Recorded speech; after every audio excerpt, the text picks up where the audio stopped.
Thank you very much. Before we begin, I want to provide a brief report on the unprecedented success our country has been witnessing in recent weeks. Since even before the election, we've been making extraordinary progress. The American people gave us a clear mandate to save our country, and we won all 7 swing states by large margins, historic. Very importantly, we won the popular vote by millions and millions of votes. Also, all 50 states, as you know, shifted toward the Republican Party, and that's never happened before. All 50, every single one of them. In our first week in office, we set records, taking over 350 executive actions. That's not been done before. And it has reportedly been the single most effective opening week of any presidency in history. And we want to keep it that way. We want to keep it going.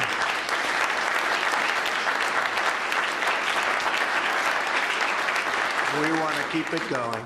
We've broken from decades of failed Washington policies and restored common sense and sanity to our government.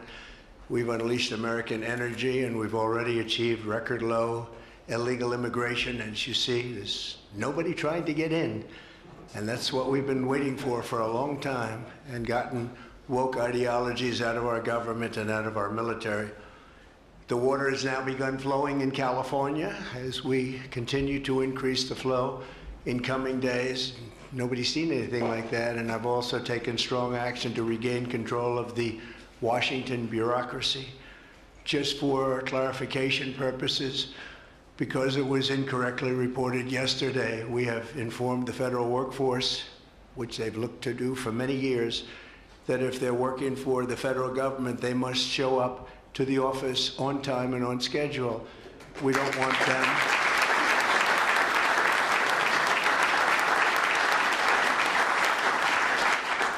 them to work from home, because, as everyone knows, most of the time they're not working, they're not very productive, and it's unfair to the millions of people in the United States who are in fact working hard from job sites and not from their home. As federal employees, they must meet a high standard. They're representing our government, they're representing our country. If they don't agree by February 6th to show up back to work in their office, they will be terminated, and we will therefore be downscaling our government, which is something that the last 10 presidents have tried very hard to do but failed. Most of the people we're talking about have not been going to their federal offices in many, many years, from even before COVID. But they have nevertheless been paid. Some have worked, some haven't worked, and most of the studies say that some have just gone through the motions. We may ask these people to prove that they didn't have another job during their so-called employment with the United States of America, because if they did, that would be unlawful. As you understand, a lot of people are getting paychecks, but they're actually working other jobs, so they'll have to prove that to us, that they weren't. In any event, we're requiring them to show up to work or be terminated. We think a very substantial number of people will not show up to work, and therefore our government will get smaller and more efficient, and that's what we've been looking to do for many, many decades, frankly.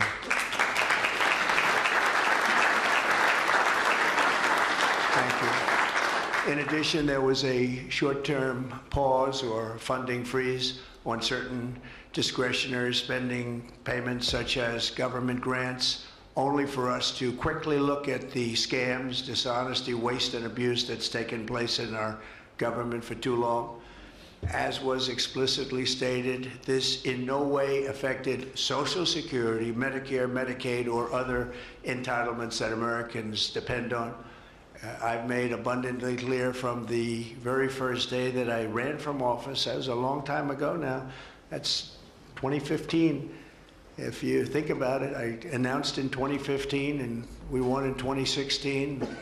We did very well in 2020, but we did really well just recently. And I'm restating right now to correct any confusion that the media has purposely and somehow, for whatever reason, created Social Security, Medicare, Medicaid have not been affected by any action we're taking in any way, shape, or form. We are merely looking at parts of the big bureaucracy where there has been tremendous waste and fraud and abuse. In that process, we identified and stopped $50 million being sent to Gaza to buy condoms for Hamas. 50 million. And you know what's happened to them? They've used them as a method of making bombs. How about that? We stopped an attempt to make an illicit payment for illegal alien resettlement. We canceled $181 million in DEI training contracts. This is just for the training of people in DEI, which has been terminated and completely terminated. And we paused $1.7 billion in unauthorized payments to foreign organizations, including stopping more than $40 million that was on its way out the door to the very corrupt World Health Organization, which has not done its job and not done it properly. We also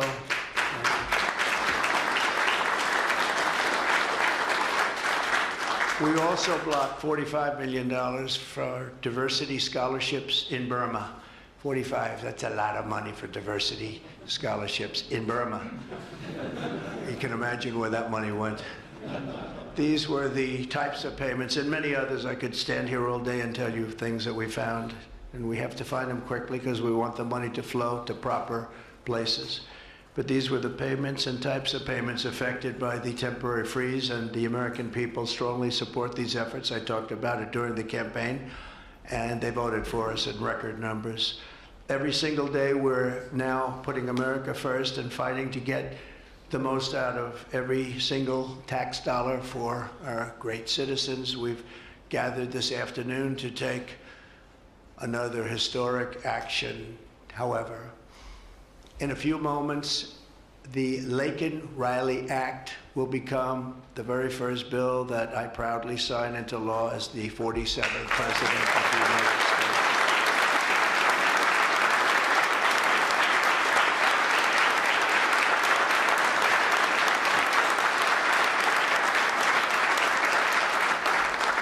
Laken was a brilliant and beautiful 22-year-old nursing student from Georgia, the best in her class. She was always the best. They would say, Laken, how do you do this? And what do you do? They were always asking her questions. She was respected by everybody, even her teachers. They respected her so much. From the time she was in first grade, Laken knew she wanted to spend her time caring for others. That's what she did. To her friends and classmates, she was a light of warmth and kindness in every single room. To her parents and family, she was everything in the world. They've had a miserable period of time. Just after 9 a.m. last February 22nd, Laken went out for a jog on the campus of the University of Georgia, but she was just never returned. She never came back, did she, huh? Parents are here, sister, all of her relatives. While on her run, Laken was attacked, viciously assaulted, beaten, brutalized, and murdered by an illegal alien gang member who was set loose into our country by the last administration. We are deeply honored to be joined today by Laken's parents, Allison and John, and her sister, Lauren. Thank you very much. Thank you.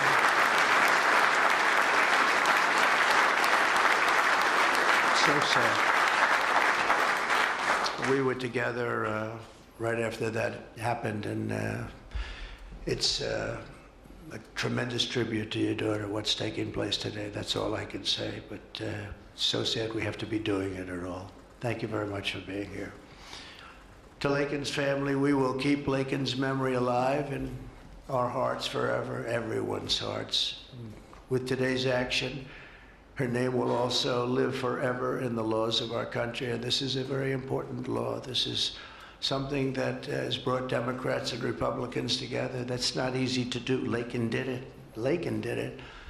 America will never, ever forget Laken Hope Riley. The vicious criminal who murdered Precious Laken was an illegal alien member of the barbaric Venezuelan prison gang known as Tren de Aragua. He trespassed across our southern border in 2022 and was apprehended by Border Patrol, but under the cruel policies of the last administration, instead of being deported, as he should have been, he was released into the United States, as were millions of other people, many of them very dangerous people. And you see what we're doing, we're getting them the hell out of here.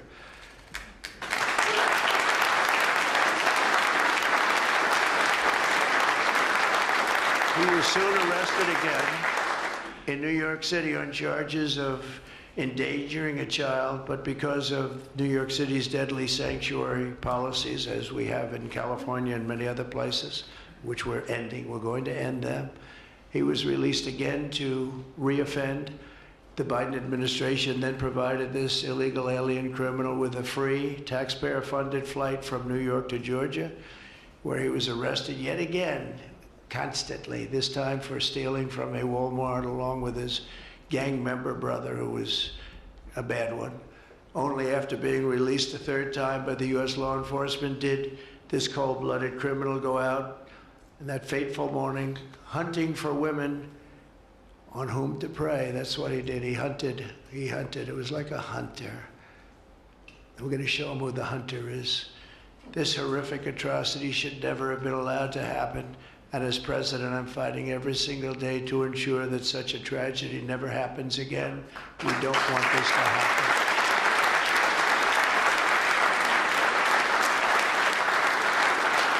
And under the law, thank you. Under the law I'm signing today, the Department of Homeland Security will be required to detain all illegal aliens who have been arrested for theft, burglary, larceny, shoplifting, assaulting a police officer, murder, or any crime that results in death or serious injury. In addition, for the first time ever, this act gives state governments the ability to sue the federal government for immediate injunctive relief if any future administration ever again refuses to enforce the immigration laws of the United States, like happened for 4 long years.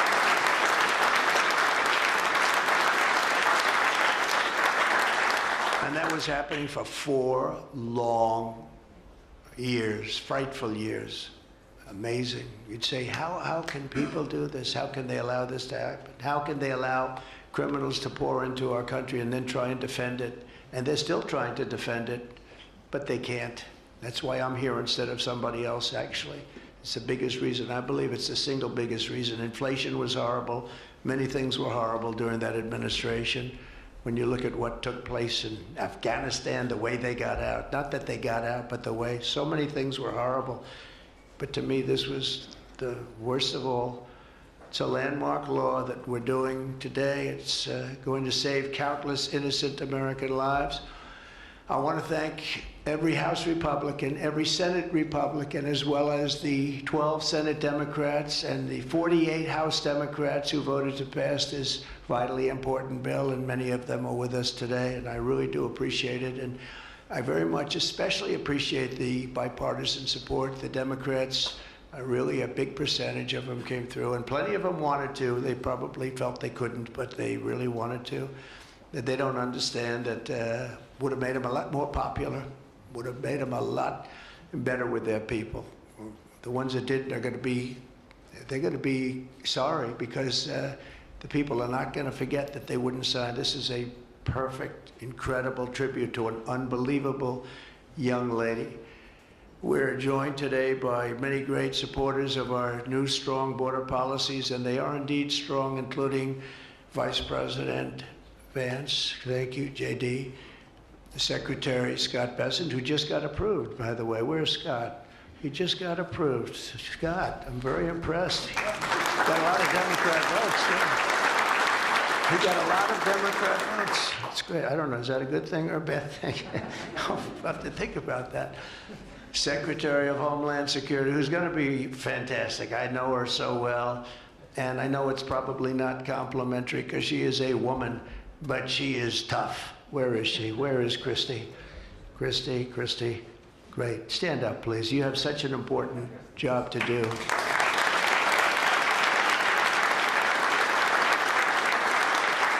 Really great. Thank you very much. And don't let that look fool you. That look is She's tough, and she cannot stand that she's having to sit here and even listen to this today. Another one who's done a job like nobody that I've seen in a long time, Tom Homan. He's my friend, but he is something special. He's something special. Yeah. And Tom and Christy, the numbers are unbelievable. What's happened? It's like just shut down. Nobody thought that was even possible. It's just shut down. They showed an area that a year ago had thousands and thousands of people rushing into our country. And today there was nobody there. It was like a beautiful sight. And also Senate Majority Whip John Barrasso. Great guy. Great guy. Thank you, John. And I also want to thank the bill sponsors, Senator Katie Britt. Katie, thank you, Katie. And Congressman Mike Collins. And Mike, you were fantastic from Georgia. He took this, he loves this state, and he took this very personally. So it's, thank you very much, Mike. As well as Senate Judiciary Committee Chairman Chuck Grassley. Chuck is here someplace. Chuck, thank you very much. You look great. And House Judiciary Committee Chairman Jim Jordan, who's a special guy, special man. And House Homeland Security Committee Chairman Mark Green. Thank you very much. Thank you, Mark. And we have many other congressmen and senators, but I'm not going to introduce because this is about your daughter. This is about something that's so important, and we're going to just go along. Thank you also. We have to say Burt Jones is in the room, and Burt is your lieutenant governor, and he was on this like you wouldn't believe. Thank you very much. I see you sitting there. Thank you very much. So we have state, local officials, we have law enforcement organizations, we have everybody. Most of them are in the room or represented in the room, and they're incredible people, and I've never seen them come together like they have for this. I've done many of these, not of this kind, but different bills, different passages having to do with many different things, from homeland security to inner security to taxes to 50 different items. I've never seen such support as you have today and as your great daughter has today. So I've never seen anything like it. And we have to thank your daughter for that, because she's going to save a lot of lives. She's going to be responsible for saving a lot of lives. So I'd like to just say to the Angel families, I've been with them and they've been with me from 2015 when I first got this crazy idea in my head to run for president because we could do better as a country. I want to thank so many of the people that are here that have been the angel moms, and we call them angel moms, but they're angel families, fathers and sons and daughters, but they've suffered tremendously like you have for no reason whatsoever. I want to thank Alexis Nungari, the mother of 12-year-old Jocelyn Nungari, murdered last summer by 2 illegal alien gang members released into the United States by Joe Biden's open border stupid policies. And thank you very much, Alexis. I want to thank you very much. We had an amazing trip, and it was really special to meet you and your family. Appreciate it very much. So sad we have to be here, frankly. And Jocelyn, as you know, is in our hearts as she was then. It was an amazing day we had, a great day. But it was a day of celebration of somebody that unfortunately won't be with us. But she is with us now, you know that. Here also is Patty Morin, the mother of Rachel Morin, killed 2 years ago by an illegal alien who was let into our country by the last administration's ridiculous, weak policies. Open border, can you imagine? When I heard open border, I said, oh, that's terrible. They're going to release their prisons all over the world. They're going to release their prisons into our country. That's exactly what happened. Patty is joined by Rachel's brother, Michael, Rachel's daughter, Clementine, and sister-in-law, Shannon. Thank you all for being here. We appreciate it very much. Thank you very much. Thank you. With us as well is the loving family of Kayla Hamilton, a 20-year-old girl murdered in July 2022 by the MS-13 illegal alien gang member who is violent, vicious, and they knew it, and they didn't do anything about it. And I want to thank you to Kayla's mother, Tammy, and her grandmother, Kathy, and her stepfather, Jeremiah, very much. And finally, I want to thank others who have also suffered this horrible scourge that goes on with young people being killed, and other people too, but young people, largely young people being killed. Thank you to Scott Root, the father of Sarah Root, killed at 21 years of age. Think of that, 21, by an illegal alien. Shouldn't have been in our country, would have never been in our country if we were here. What a sad thing. To each of these angel families, we love you and we stand in awe of your courage and your strength. It's the toughest thing anybody has to go through. Many of the angel families here today were betrayed by the last administration, and with its heartless and foolish and really very, very arrogant and very, very dumb policies. Policies that aren't even believable when you talk about common sense. I say we're the party of common sense, but the Democrats also, they have plenty of common sense, and that's why so many are here today and so many supported what we're doing. The very government that was supposed to protect their daughters instead opened our borders and transported the world's most dangerous criminals straight into their communities. They came from prisons and jails and insane asylums and mental institutions from all over the world, not just South America. People think South America. They come from all over the world. They come from every continent. And they came here by plane, and they were loaded onto buses, and they were driven right up to our border, and they drove right through the border, and nobody even said a word to them. And in those buses and those cars and those trucks were some of the meanest criminals anywhere in the world. As of last September, 425,000 illegal alien criminals were roaming free, including 13,099 convicted illegal alien murderers, of which about almost 50% killed more than one person, and they were roaming all over the country in our farms, in our cities. Under the Trump administration, we're moving with urgency and speed to get these vicious and violent criminals the hell out of our country and to restore law and order to our suburbs, our cities, and our towns. And we're going to do it with Tom and with Christy and with all of the people that are working so hard on this. This week, compared to a comparable time a year ago, think of this, the number of illegal border crossers has already fallen by more than 100%. And because the election was coming, they started getting a little bit tougher on the border. They tried to follow our policies, and they did much better, but it still was horrible.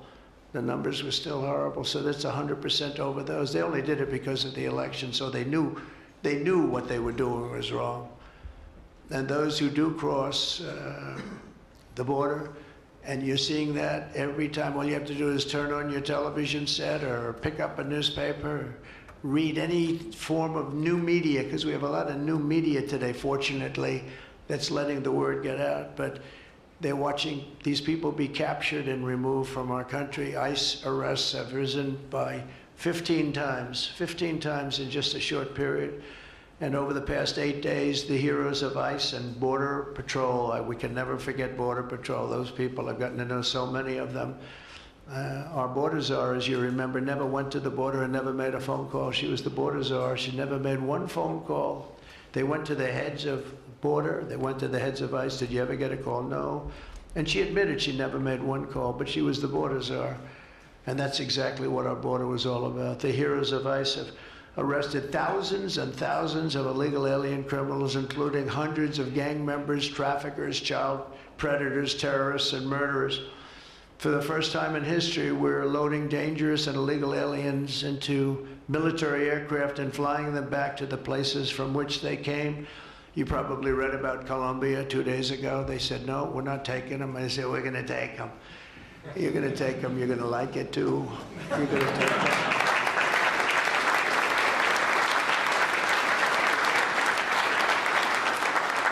They talked about, we're not going to take people that are in shackles. I said, well, but the people that are in shackles are murderers, they're drug lords, they're rapists, they're very tough people. They make our criminals look like very nice people. That's about the only thing that comes out of this. And I say, could you imagine you're a pilot on the plane and you have your co-pilot and you're sitting there and you have 150 people, no shackles, and they like to murder people? This would not be a good flight. So Colombia apologized to us profusely within an hour. based on something I said, meaning you're going to pay tariffs like nobody's ever paid tariffs before, but they actually wanted to terminate his position. They're essentially Congress met and they were very angry with them, but they actually said they were going to send the presidential plane to pick up these criminals and to bring them because they didn't want to inconvenience us or have us do a second flight, and that's what they did. And I appreciate it, and I do appreciate the people of Colombia are wonderful people, and the representatives really acted well, and I appreciated they took back that tough talk. But, you know, we may have tough talk from others, but it's not going to mean anything. They're going to all take them back, and they're going to like it, too. They're going to like it. They're going to take it back, and they're going to like it. Today, I'm also signing an executive order to instruct the Departments of Defense and Homeland Security to begin preparing the 30,000-person migrant facility at Guantanamo Bay. Most people don't even know about it. We have 30,000 beds in Guantanamo to detain the worst criminal illegal aliens threatening the American people. Some of them are so bad we don't even trust the countries to hold them because we don't want them coming back, so we're going to send them out to Guantanamo. This will double our capacity immediately, right? And tough. That's a tough place to get out of. Today's signings bring us one step closer to eradicating the scourge of migrant crime in our communities once and for all. And it was just it's just an unforced error that we even have to be doing this. Now we need Congress to provide full funding for the complete and total restoration of our sovereign borders, as well as financial support to remove record numbers of illegal aliens. And these are illegal alien killers, criminals at levels that nobody's ever seen before. And you would have known that, and you were there when I said it. I said everybody that's bad is going to be thrown. If you look at Venezuela, Venezuela's crime is down 77% because they've taken their gang members, their prisoners, their drug dealers, their drug lords. They've shipped them all into the United States. Many other countries, their crime is way down, and our crime is not doing well. But we're going to have it do really well very soon, and we're shipping all these people back where they came from. And now, before I sign the Laken Riley Act into law, I would like to ask Laken's really incredible mother, who I've gotten to know. A very sad day I got to know her. But this is an amazing tribute to an amazing young person. And if you could come up, Allison, and say a few words, that would be great. Thank you very much.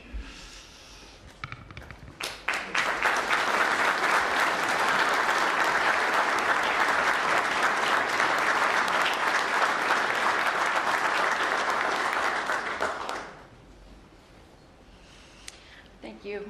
Thank you, Trump. We would like to thank Senator Katie Britt for her diligent bipartisan work to get this bill through the Senate.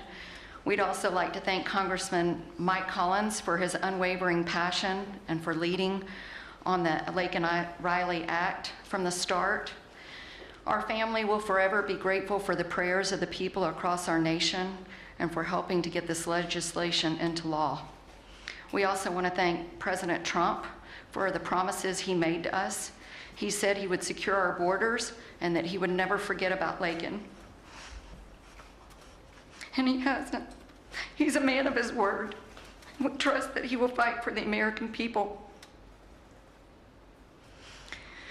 Most importantly, I want to thank our Lord and Savior, Jesus Christ, because without his sacrifices, Laken's story would have ended on that horrific day that she was taken from us. But because of him, we can continue living knowing that we will see Laken again. There's no amount of change that will ever bring back our precious Laken. Our hope moving forward is that her life saves lives. We're so thankful that her passion for helping others and her legacy for doing good in the name of Jesus Christ will carry on. Thank you.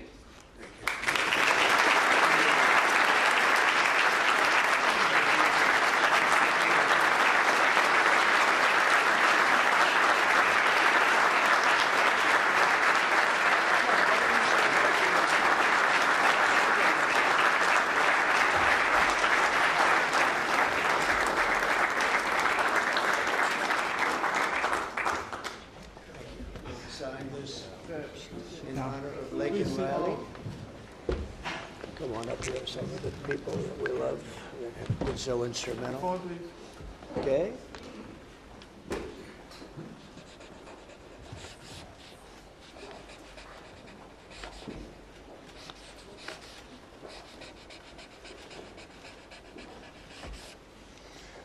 Okay.